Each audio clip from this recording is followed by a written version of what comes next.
Votre invité, Sonia Mabrouk, ce matin est le gouverneur de la Banque de France. Bienvenue sur Europe 1 et bonjour François Villeroy de Galhau. Bonjour Sonia Mabrouk. La Banque de France publie sa grande enquête mensuelle de conjoncture. Vous nous la dévoilez ce matin à ce micro. Que dit François Villeroy de Galhau, cette photographie à l'instant T de l'économie française? Alors, c'est effectivement une enquête que nous faisons auprès de 8500 entreprises de toute taille, y compris des PME et TPE et de tout secteur. Je crois que d'une certaine façon, c'est la meilleure carte de navigation de l'économie française dans les mers agitées que nous traversons. Alors, comme la route du Rhum est partie hier, je vais pousser l'image de navigation. Au fond, ce que nous dit cette enquête, c'est que le bateau France résiste dans le gros temps actuel. Il est même un peu plus solide que prévu, mais qu'il faut rester extrêmement vigilant avec des équipages très mobilisés, parce qu'il y a beaucoup d'incertitudes devant nous. Je crois que si je devais résumer par deux mots, c'est résilience jusqu'à présent et incertitude pour demain. Et quand je parle de vigilance ou de mobilisation, là, il y a une différence avec la route du Rhum, c'est que l'économie, c'est une course collective et pas une course en solitaire. Et on va en parler, évidemment, de l'aspect collectif, mais vous nous dites ce matin quand même qu'il y a une forme de résilience, de résistance, malgré tout ce qui est dit et décrit sur une situation extrêmement sombre. Il y a quand même des points positifs. Alors, il y a évidemment beaucoup de menaces, on va en parler. Il y a l'inflation, il y a l'énergie, mais l'activité résiste.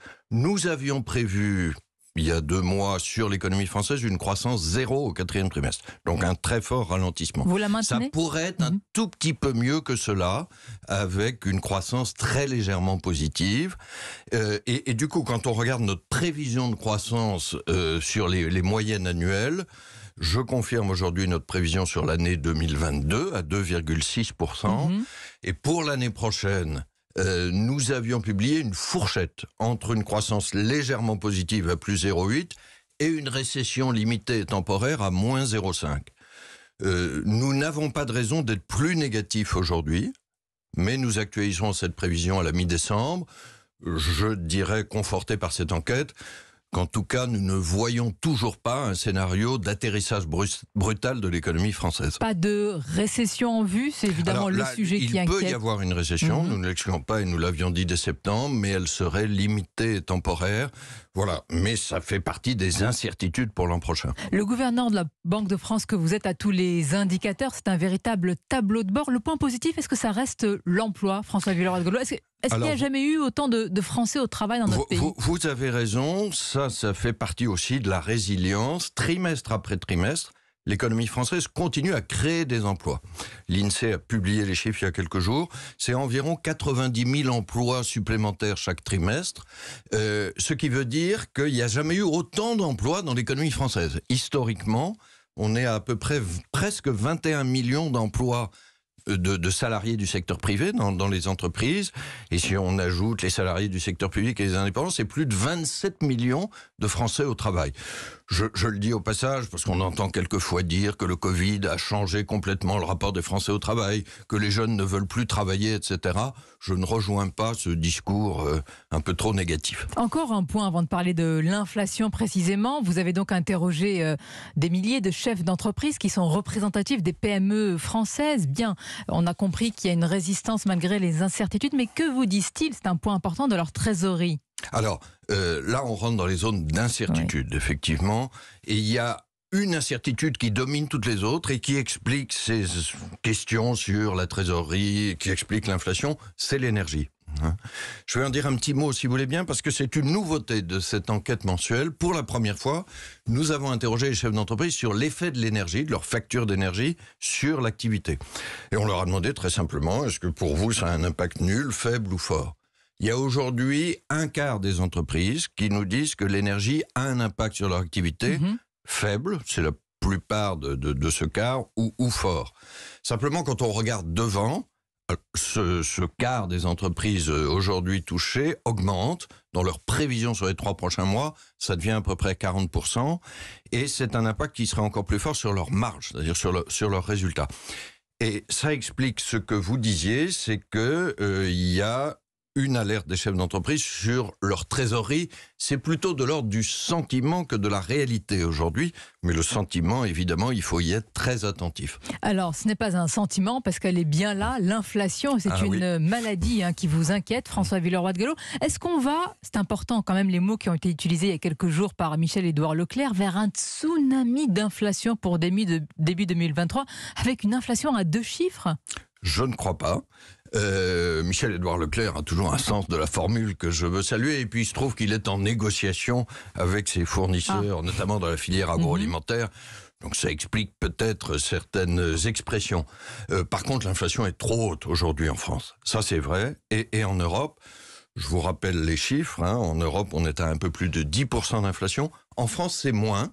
Il faut se consoler. La France a l'inflation la plus faible de la zone euro. Il faut se consoler quand on se compare à nos voisins européens. Il ne s'agit surtout pas d'être autosatisfait, puisque l'inflation est autour de 7% aujourd'hui en France. C'est trop. Alors je vais le dire très clairement à ce micro.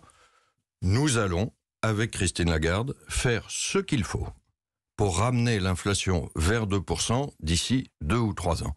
Ce n'est pas seulement notre prévision, c'est aussi notre engagement vis-à-vis des Français et des Européens. C'est notre responsabilité comme Banque centrale. On entend la responsabilité. Concrètement, par quoi doit-elle passer pour vous, François Villeroy de Galhau, et pour Christine Lagarde? Par une augmentation des taux au risque de casser la croissance? Alors, c'est une normalisation des taux d'intérêt, parce que c'est effectivement l'instrument de politique monétaire qui est dans les mains de la Banque centrale européenne et de la Banque de France. Il faut se rappeler qu'on sort d'une période de taux exceptionnellement bas.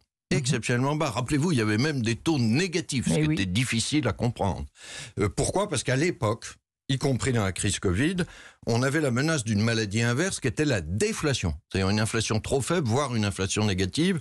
Et ça, c'est une maladie aussi grave en économie qu'une inflation trop forte. Donc il faut trouver le juste chemin, et on estime que c'est autour de cette inflation de 2%. Donc en pratique, nous sommes dans cette phase de normalisation de la politique monétaire. Les taux directeurs de la Banque centrale européenne sont aujourd'hui à 1,5%. On estime qu'il y a une zone de normalisation, si vous voulez, qui est autour de 2%. Je pense que nous y serons d'ici la fin de cette année. Et nous verrons au-delà. Nous devrons probablement aller au-delà de cette zone de normalisation pour traiter la maladie. 3%, c'est le prix des marchés. Alors, je ne vais pas vous dire aujourd'hui, Sonia Mabrouk, le point d'arrivée en termes de taux, parce que je ne le connais pas. Nous sommes d'un grand pragmatisme et nous regarderons l'an prochain où en est l'inflation, où en sont les prévisions d'inflation, et en particulier où en est ce qu'on appelle l'inflation sous-jacente. Si vous me permettez cette précision, l'inflation sous-jacente, c'est l'inflation hors énergie et produits agricoles. Pourquoi ? Parce que ces deux-là sont extrêmement volatiles. Mais l'inflation sous-jacente, elle est moins forte en France, elle est à un peu moins de 4%, mais elle est aussi trop élevée. Et la politique monétaire, ces taux d'intérêt, sont capables de traiter cette inflation sous-jacente. Mais vous dites aujourd'hui que tout sera fait, François Villeroy de Galhau, parce que les banques centrales, et on s'est posé la question, n'ont-elles pas contribué à aggraver les tensions inflationnistes à un moment, et en particulier la Banque centrale européenne, qui a longtemps affirmé que l'inflation ne serait que temporaire et que la tendance s'inverserait. Là, vous dites tout le monde est conscient de la maladie et du problème. Oui, c'est vrai que nous avons dit, mais comme tout le monde, Sonia Mabrouk, comme tous les prévisionnistes, comme toutes les organisations internationales, que l'inflation serait temporaire, parce qu'elle est d'abord apparue en sortie de Covid. Vous vous souvenez, il y a 1 an, il y a une reprise très forte, et il y a des difficultés sur certaines matières premières. Qu'est-ce qui s'est passé depuis, et qu'objectivement personne n'attendait, c'est l'invasion russe de l'Ukraine. Et c'est ça qui a transformé un choc temporaire en aujourd'hui un risque d'inflation durable. C'est cela qu'il faut traiter. Vous disiez que c'était une maladie. Je crois que comme toute maladie, il vaut mieux la prendre à temps, avec un remède proportionné, plutôt que de la laisser se développer et ensuite devoir appliquer un traitement de cheval.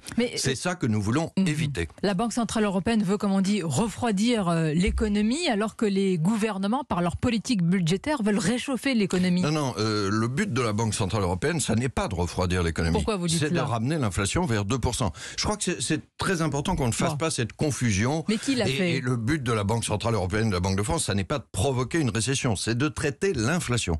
C'est ça notre responsabilité. Et par rapport à cela, nous avons les instruments efficaces. nous avons la capacité d'agir et nous avons la volonté d'agir. On parle beaucoup de chiffres ce matin à ce micro, de taux, de macroéconomie. Je pense aussi aux auditeurs qui nous écoutent, tout simplement, une partie des Français qui sont à quelques euros près et qui s'inquiètent, François Villeroy de Galhau, tout simplement de ne pas subvenir aux besoins les plus élémentaires pour eux-mêmes et pour leurs enfants. Qu'est-ce qu'on peut leur dire au-delà de tous ces chiffres et d'une action aujourd'hui qui peut leur paraître très lointaine des banques centrales? Vous avez raison, c'est d'abord à eux que je pense et que nous pensons. Et il faut dire les choses très clairement, l'inflation pèse sur tous les ménages, tous les Français, mais d'abord sur les plus défavorisés.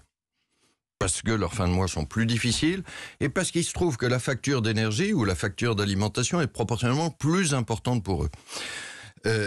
Et c'est pour ça que pour des raisons aussi non seulement de croissance économique dans la durée, mais de justice sociale, il est essentiel d'agir contre l'inflation. Ce que fait la France avec le bouclier tarifaire. Alors, c'est ce que fait la France avec le bouclier tarifaire qui doit être autant que possible ciblé vers les plus défavorisés de nos concitoyens, ceux qui souffrent le plus, et qui doit être temporaire. Je vais le dire autrement. Cette facture énergétique, c'est quelque chose que nous devons payer collectivement, nous Français. Combien ? Alors nous avons fait une estimation effectivement à la Banque de France. Si on compare la facture d'énergie 2022 cette année à celle de l'année dernière, c'est un surcroît. Et ça, malheureusement, c'est un choc négatif, du fait notamment de la guerre russe en Ukraine. C'est un surcroît d'à peu près 60 milliards d'euros, c'est une douloureuse, ou 2,5% du PIB. Oui, c'est une facture négative. Qui doit la payer ? Nous devons répartir de façon équitable cette facture entre les trois grandes catégories d'acteurs économiques que sont les entreprises, les ménages et l'État ou la puissance publique. Nous ne pouvons pas faire disparaître cette facture. Nous ne pouvons pas non plus la transmettre simplement aux générations suivantes, ce qui consisterait à la couvrir par la dette publique. Alors, la répartition de cette facture doit tenir compte effectivement de nos concitoyens les plus défavorisés, mais elle ne peut pas peser entièrement sur l'État parce que ça revient si on était au restaurant, ça revient à passer la facture aux clients suivants, c'est-à-dire la génération qui nous suivent. Nous ne pouvons pas non plus la faire supporter entièrement par les entreprises parce qu'on aurait un problème de compétitivité. Donc, il faut trouver la juste répartition de cette facture qui, malheureusement, pèse sur l'ensemble des économies européennes, pas seulement l'économie française. Le quoi qu'il en coûte énergétique, pour vous, il doit être temporaire. Oui, ça ne peut pas être un quoi qu'il en coûte, parce que, comme je le disais, ça reviendrait à passer la facture aux générations suivantes. Et puis, malheureusement, cette augmentation des coûts de l'énergie, elle risque de durer. Donc, c'est une question de répartition, d'ajustement. Je crois que ça fait partie de la vie économique, mais aussi du débat démocratique.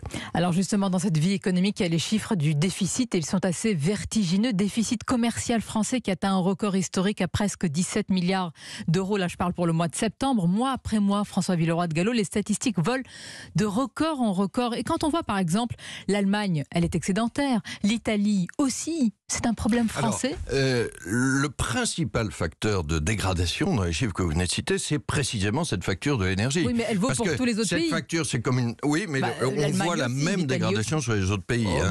L'Allemagne, l'Italie tendent plutôt à revenir vers l'équilibre quand vous avez des excédents. Nous avions un déficit, hélas, qui s'accroît. Il y a en face de ça des nouvelles moins mauvaises sur les services et le tourisme, sur le transport maritime, sur l'aéronautique, enfin un certain nombre de secteurs où la France est compétitive. Pour autant, je crois que nous avons un vrai sujet de présence à l'export. Nous sommes concentrés sur quelques secteurs d'excellence. Je pourrais aussi citer le luxe. Si je compare avec l'Allemagne et l'Italie, elles ont tout un tissu, notamment d'entreprises de taille intermédiaire, plus diversifiées, plus présentes à l'export. Ça n'est pas indépendant non plus de sujets de compétences, de qualification. Et on retrouve une grande bataille dont je crois il faut garder le cap dans l'économie française, au-delà des urgences, c'est la bataille de la formation, de l'apprentissage, de l'école. C'est au passage, par rapport à la justice sociale, qui est évidemment un souci prioritaire, c'est la meilleure façon de donner leur chance à tous les jeunes. On donne une compétitivité à l'économie et on donne une meilleure chance à chacune des personnes de la société française. On va conclure, monsieur le gouverneur de la Banque de France. Que manque-t-il ? Que manque-t-il à la France pour être à la hauteur de l'image qu'on se fait ou que l'on se faisait de ce grand pays, de ce pays ? Je vais peut-être reprendre l'image des équipages et du bateau. Nous avons énormément d'atouts. Et notamment la capacité des Français à travailler, leur inventivité, etc. Là où nous avons peut-être 2 points d'amélioration, Le premier, c'est le jeu collectif. Et j'ai parlé de répartition équitable de la facture. Chacun de nous peut avoir tendance à s'imaginer que c'est l'autre qui va supporter le coût de la crise. Non, il faut que nous en prenions chacun notre juste part, y compris les entreprises. Et puis, deuxièmement, il faut qu'on puisse regarder un peu la météo et l'ensemble de la traversée. D'une certaine façon, bien sûr, il y a la crise. Mais il y a une autre grande urgence, c'est de penser le long terme.